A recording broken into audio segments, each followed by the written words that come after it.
Good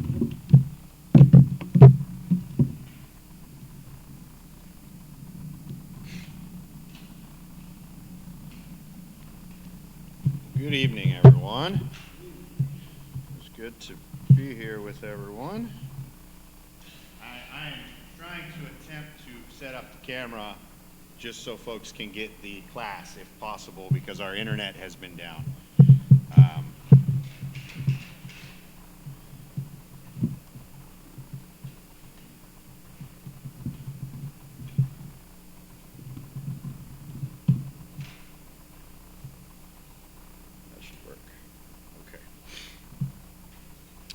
All right, we have been looking at Paul's second missionary journey on Sunday nights. We left off as Paul is heading in the direction of Athens. And, you know, we see some some interesting things that happen during this engagement. And really, to be quite honest with you, there's really not any mention in the very beginning of there being many converts or any converts because of the sermon that he taught. But you got to stop and think about where Paul's coming from. Paul has originally been mostly, now he obviously has been working with some of the Gentiles. That's where we went back in the first journey and had some of the issues that were dealt with when he got back. But Paul was dealing with his own people. And the reason I say that is his own people knew who God was. Now, if a Jewish person in the first century chose not to accept Jesus, they were not accepting God anymore. But a Jewish person in the first century that lived during this transition and was maybe born right after Jesus was crucified even, would have been someone that was taught about God. So now he's going into a different region here, and you know, a lot of the times we hear Paul's going to the synagogue. Paul's going to the synagogue. Paul is going to go for 3 Saturdays to the synagogue because that's where the crowd was that he could gather. Now we're going to find that Paul, it's not that he wasn't speaking in public areas before, but now he's actually going to be coming before a group of people that actually means something to this society. I mean, these are the philosophers, and really, it's more to it than that. These individuals in that Paul was speaking to were actually individuals that would have been elected for life to have this position. Very similar to, you know, like our Supreme Court here in the United States. And you know, you're thinking, well, what are they? Were appointed life to what? Talk about things? Well, they also judged different scenarios. Actually, one of the big things on their docket, so to speak, was they dealt with things like homicides and people killing other people. And so this is kind of really almost like a court of people. But they're the philosopher type people that you would have probably learned about in middle school and high school from the Greek history and, you know, Plato and individuals such as that. Now, pretty sure that Plato and them, they were hundreds of years after these events here, but these were individuals that would have been in the same position here. So in Acts 17, 15 through 21, we see that Paul, he's going into Athens, and it says in the passage here in verse 16, now while Paul waited for them at Athens, his spirit was provoked within him when he saw that the city was given over to idols. All right, I want to take you back a little bit to this morning. If you weren't here, I'll fill you in a little bit. But this morning in my lesson, we talked a little bit about anger and how anger is something that you can have and not be wrong. If it's not controlling you, if it's not taking over, if it's not pulling you away or causing you to not live as a Christian. And one of the things I said, what would be wrong with looking at the world and saying, I'm so angry that there's so many lost people out there that I'm going to go do what I can to alleviate that. So my anger in that situation is going to drive me to go try to teach people. Well, what I'm pointing at here is Paul is stirred up here. In verse 17, it says, "Therefore he reasoned with the synagogue, with the Jews, and with the Gentile worshippers, and in the marketplace daily with those who happened to be there. And then a certain Epicurean and Stoic philosopher encountered him, and some said, 'What does this babbler want to say?' Others said, 'He seems to be a proclaimer of foreign gods, because he preached to them Jesus and the resurrection.' And they took him and brought him to the Areopagus, saying, 'May we know what this new doctrine is of which you speak? For you are bringing some strange things to our ears. Therefore we want to know what these things mean.' For all the Athenians and the foreigners who were there spent their time in nothing else but either to tell or to hear something new." So we see here Paul is stirred up. He's stirred up by what he sees. He's stirred up by the fact that he's looking all around this place and he sees people who are completely confused about what there is idols everywhere. Now, think about it, and this comes back to the anger thing that I was talking about. Someone who's stirred up can become angry, right? Now, being stirred up with something doesn't necessarily mean that you're fired up and so angry and mad, but it means that there's an emotion happening. There's something in Paul's spirit that he's bothered by. Now, we're going to look in verse 22 through 31, and we're going to see the sermon that is recorded there by Paul. And, he gets the opportunity to leave the synagogue and go and speak to somebody different. Somebody else that needs to hear the gospel. And what I wanted to bring up that angry thing for is because imagine if Paul was so angry. Remember I said this morning, sometimes you get so angry you see red and you don't even see straight. You're not even paying attention to what's happening because you're so mad and you let it control you. Well, imagine Paul looking around at all these idols and then, I don't know, probably not a baseball bat, because you're probably not going to find one of those in the first century. But picking up something along that line and being so mad that he starts to destroy these idols because they're false.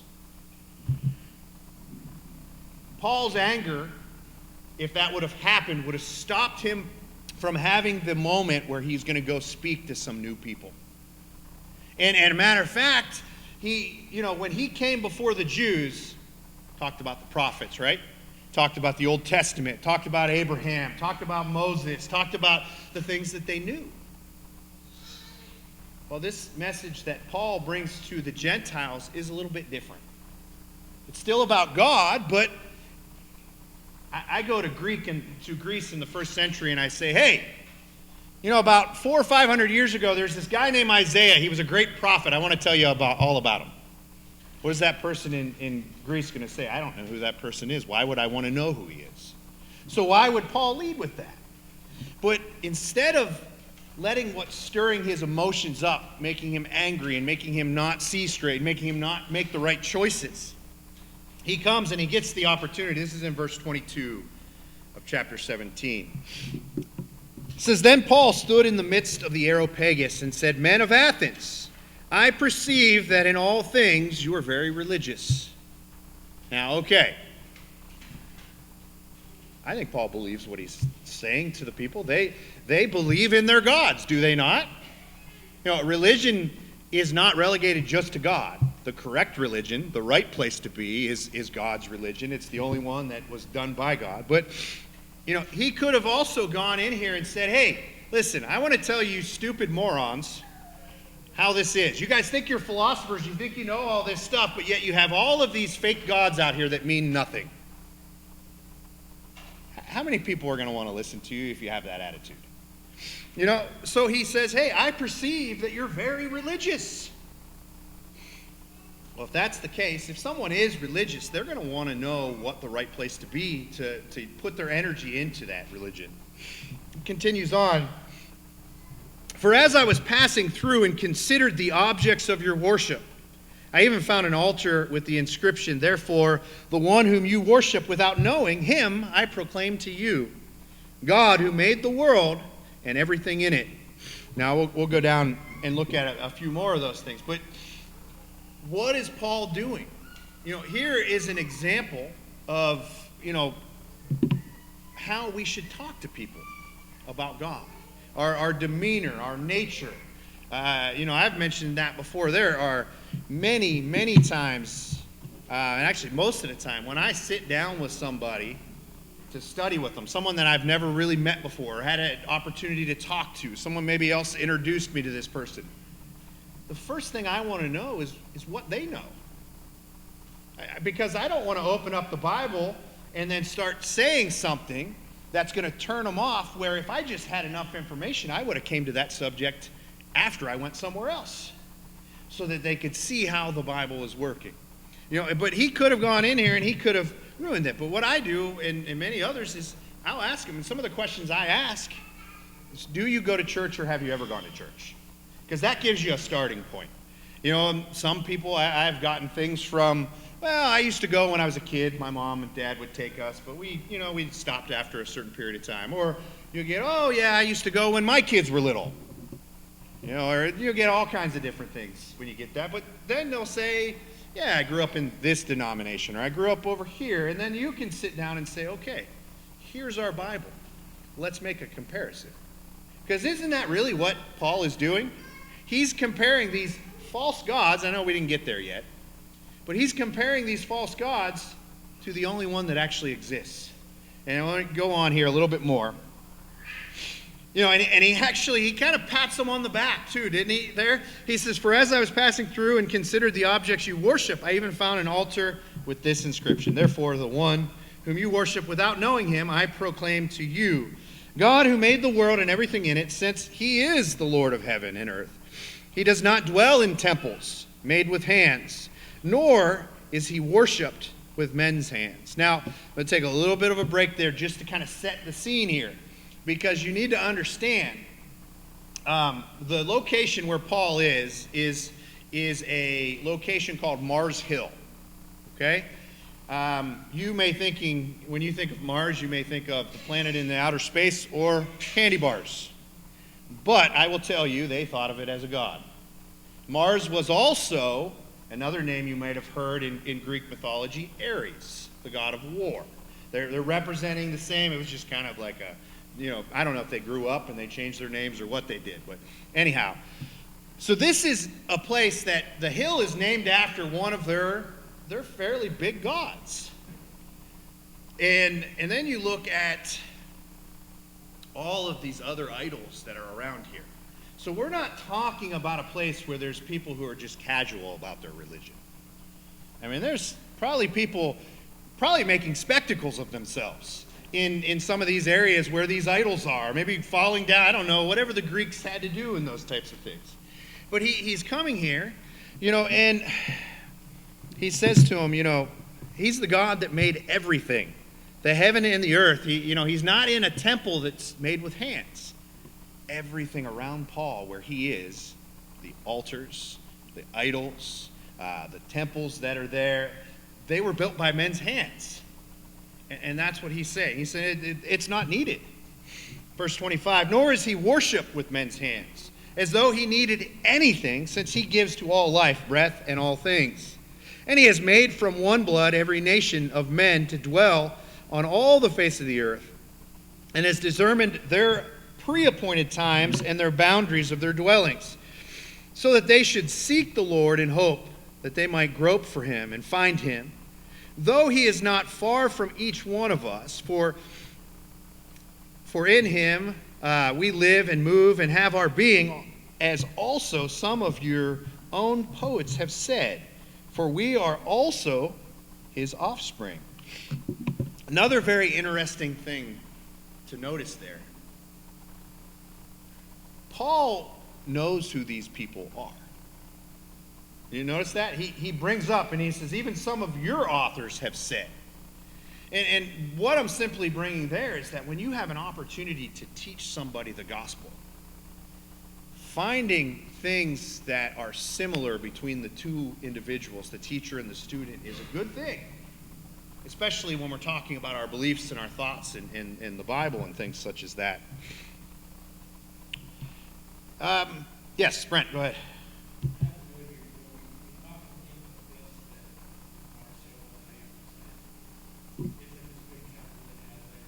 Yeah, it was all over the.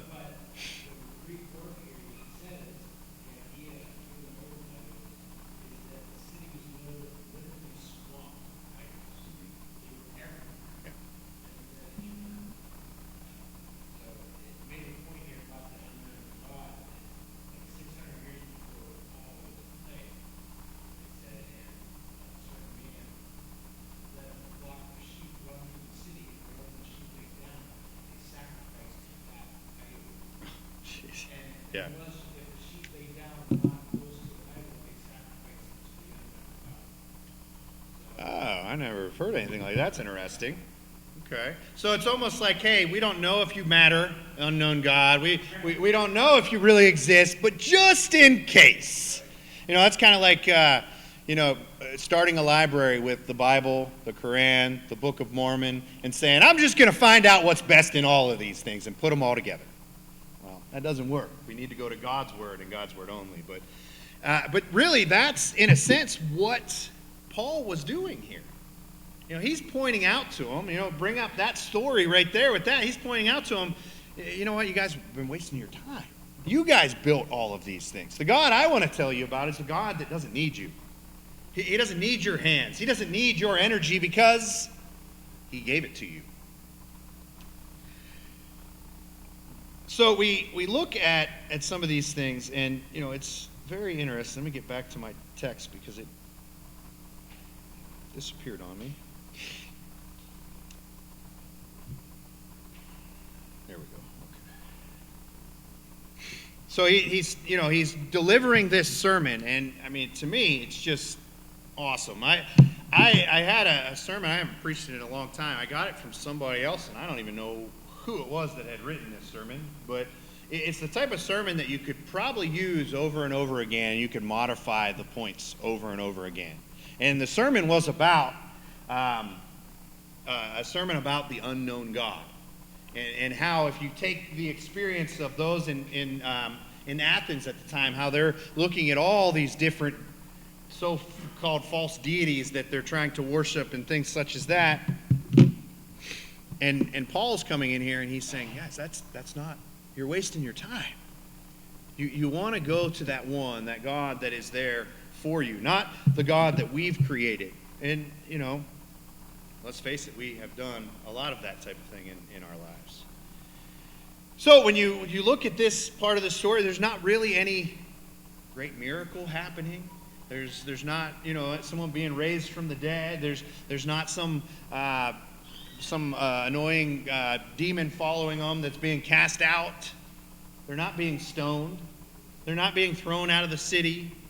Matter of fact, they're probably very similar to another situation that Paul is going to have down the road here in a little bit, where someone is going to say to him, you almost persuaded me to be a Christian.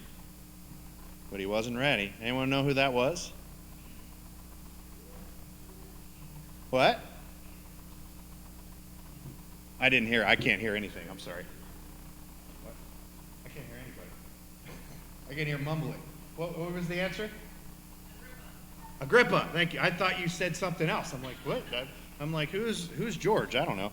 But I couldn't, for some reason, I couldn't. Yes. He went in before, he's going to go in before kings and even the Pope, or not the Pope, the Emperor, the Roman Emperor, and be able to speak in those regards. And that's where he's going to go. But this is going to be very similar here, because they're going to basically say to Paul, hey, this is a really good speech. It's really good. This is something we've never heard before. Maybe come back some other time. And we'll hear you again. So there's a good thing and a bad thing. The bad thing is we're not seeing conversions. But the good thing is the door hasn't been shut.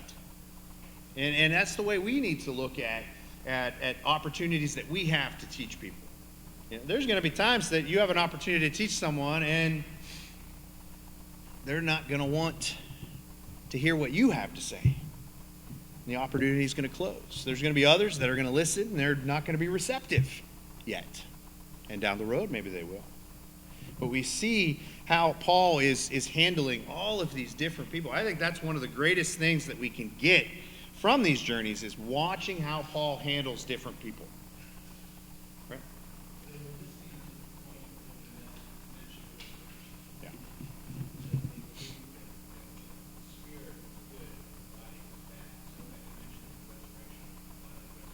Right.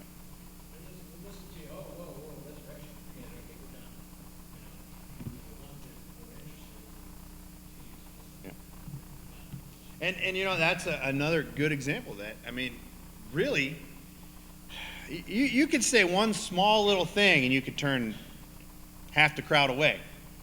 And it could be the right thing. It could have been exactly the thing God wanted to be said at that moment, and half the crowd could be turned away from it. But you see, I think the main objective here, and Acts 17:32 through 34 is the section of Acts there where the resurrection then comes up here. It says, when they heard of the resurrection of the dead, some mocked, while others said, we will hear you again on this matter. So Paul departed from among them. However, some men joined him and believed, among them Dionysius of the Areopagite, a woman named Damaris, and others with them. So we see some that want to follow him, but we're not seeing necessarily a group that's planning a church here yet. And we see, up to this moment where he introduced the resurrection of Jesus, Paul's speech was well received because really everything he was saying fit into their mindset. It might have went against this idol over here or this idol over here, but ultimately if you put an altar out in the middle of the road somewhere between all the other idols and you just put a sign on it that says, I don't know you yet, but maybe I will, the unknown God, you're looking for something. There's something that they're desiring, they're trying to find. Well, let's face it. Somebody in the earth makes up a religion and we follow it. We're going to be looking for the real thing for a long time if we stay right there. So we have, through this sermon and through whatnot, he says one God versus many gods, an all-powerful God versus demigods of the Greek myths, a God who created man versus creating his own God, and finally a righteous God dispensing justice versus weak and imperfect men dispensing justice. Of course, they did not like the idea of the resurrection, Jesus, because although they believed in the afterlife for the soul, and this is going along with what Brandon said, they considered the flesh evil and a hindrance. So it's something that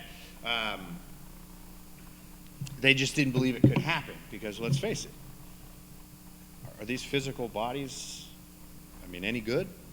If we're talking about sin? They weren't wrong on it, were they? Without God, without Christ, we have nothing. We're lost in sin. They dismissed Paul, but not before two prominent people and other individuals followed him, as well as some who said, hey, we'll listen to you again. I know that sometimes when someone says, I'll see you later, or I'll listen to you again, sometimes those people are walking away thinking, I hope that never happens. And it's just a nicety, hopefully they're not really saying that as they're walking away, but it was just, see you later, is that, and here you have Paul, and that's what they're saying to him. Hey, we'll listen to you again. Did they mean it? Is there anyone in that group that Paul ever spoke to again? I don't know. But I'm sure there's some people that Paul spoke to that may have influenced or spoke with some of these people in the future that had come across here. All right. Anyone have any questions, comments? Yes, Cindy.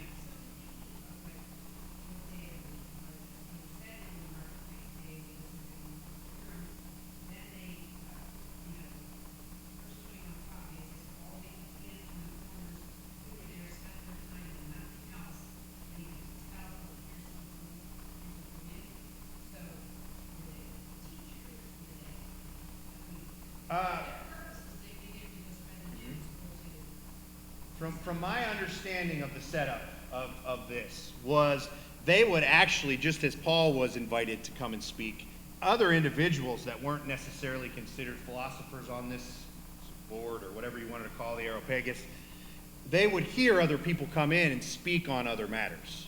And then they would talk about it.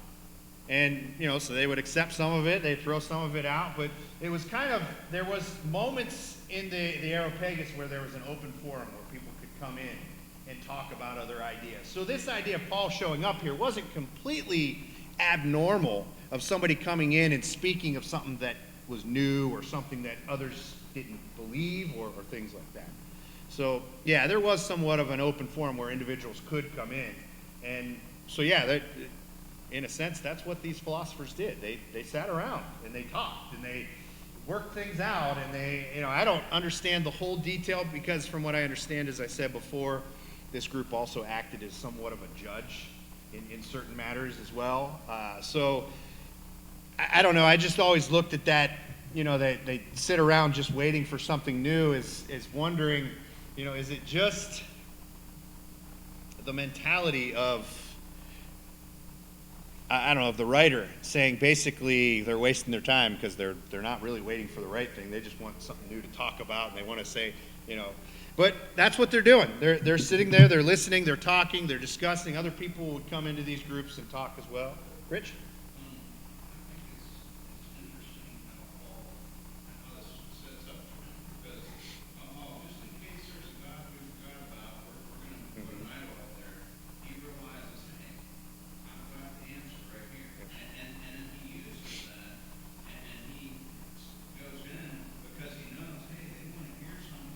Yeah. So he uses the situation he's in to start trying to convert him. And I think all of us have opportunities where something like that just opens up, and it's like, we need to make sure that we're like, oh, but hey, here's my opportunity. Let me do what I can do right now, where that person's at, and try to encourage.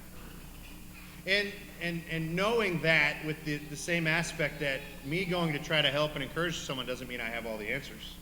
And it might even mean I'm going to direct them over to so-and-so that I respect, that knows more than me or has gone through something similar that can express that.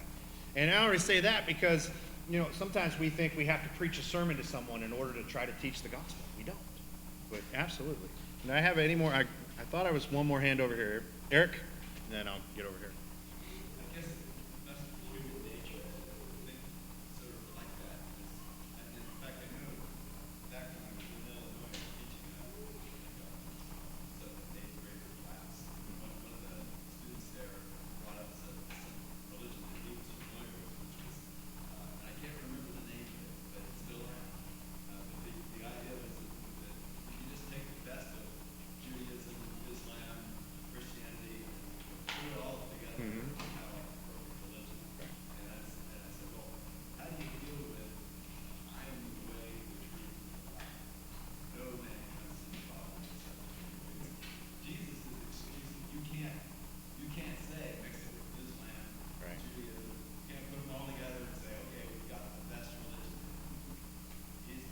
Right. That's what Paul's saying here. That you got all these idols. There's the one. Yeah. And you were looking for him. Just open your eyes. Yeah. Yeah, absolutely. And we see that aspect coming out as he's teaching. But it's just really that the fact that there is a difference here in the fact of the way that he talks to them is the way he talked to the Jews, though. He talks to the Jews as if you know better. And you should already know this. I shouldn't have to argue with you. But now he's going and talking to these Gentiles, not changing the story. It's still the same message. But you know what? Sometimes you have to start the delivery of it differently. I walk up to a complete stranger that I don't know, and I tell them that they don't know anything about religion. And if they don't come talk to me, they'll never know it. Will I ever talk to that person? I mean, I think there's some silly people in the world that would get caught up in someone with an attitude like that. But 99% of the time, if I treat someone that way as if I'm better than you, and let's face it, we're not. We're just trying to show them that they can have the same forgiveness that we have because God gives it. Not because how I live my life or the way that I live my life. But we see a different reaction here. Sometimes it seems, Paul did kind of, poke the bear, so to speak, with the Jews. Sometimes to try to get them to hear it, to understand. I think we had. Did you have? I'm sorry.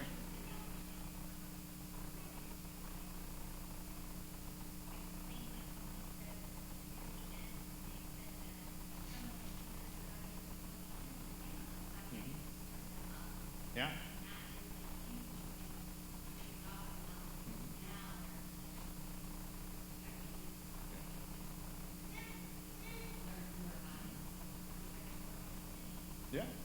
And that idea of him really, you're right, he kind of stirred the group up a little bit, but that could be a good thing. Is there really anything wrong with stirring the pot sometimes? Sometimes the pot needs mixed, doesn't it? Because all the good stuff goes to the bottom and we don't have anything good. So sometimes we got to mix it up a little bit to get that to work. But, ultimately, and we'll come to the end here because we're running out of time. I really think that one of the things that we can get out of Paul's teaching is that we can see ideas on how to reach others. I don't think every time that Paul had his mouth open that he was able to always preach a sermon. And what I mean by that is he probably approached a lot of people that probably just walked away and didn't want to hear it and didn't just walk away, gone. So therefore, no sermon preached because there's no one to hear it. How many small phrases have we used in our lives that maybe could just encourage somebody? Right? I think if we read on the next chapter, that this was Yeah. all the little disappointed preached the word. And it shows his human nature. Yeah. I mean, of course, everywhere he wants to go, he wants people to be converted. Yeah. All right. Any other questions, comments? Okay. All right. Well, that is chapter 17. Chapter 18 is going to start out. They're going to depart from Athens, and now they're heading over to Corinth, and that's where we'll pick up next week. I thought we were going to go through this a little faster, but I guess not. So we'll finish this and probably move into the third next week. I think we'll have time to do both. But as we offer the invitation here this evening to anyone that has need, whether to be baptized into Christ or to maybe you need prayers or encouragement, we give you that opportunity at this time. If you're here and you need prayers or you need assistance, come forward as we stand and sing this song.